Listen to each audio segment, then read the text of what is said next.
Hello, I welcome you all to this amazing world of life forms, and this study of life forms, as you all know, is known as biology, and we're going to begin with the first chapter of your bio, that is cell division and cell cycle.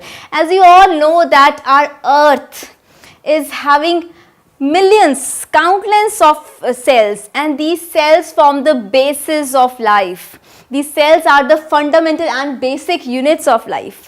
And when we talk about cells, we have different organisms. There are some unicellular, some of them are multicellular, and they perform different functions. And in our body, we have 100 trillion cells.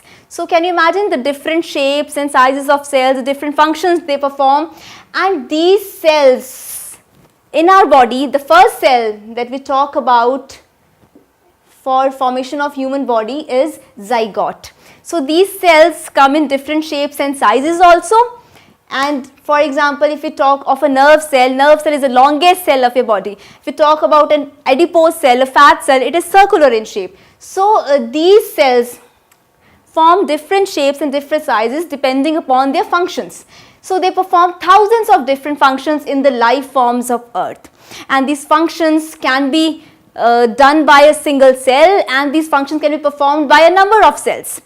So depending upon the type of organism, we have different types of cells which perform different functions. And the zygote is the first cell of human body, which eventually forms a complete organism. How? The cells work together to form tissues, and these tissues together work to make an organ, and this organ forms an organ system, and this organ system finally forms a complete organism, as you all know this very clearly. So this organism is made up of actually a number variety of cells, but cells do not live forever. They eventually get damaged, they eventually need repair, so they eventually have to die. But what happens actually? Before dying, there is some special process that helps them to survive. They have the ability to reproduce first. So this is how cells reproduce, by a process known as cell division.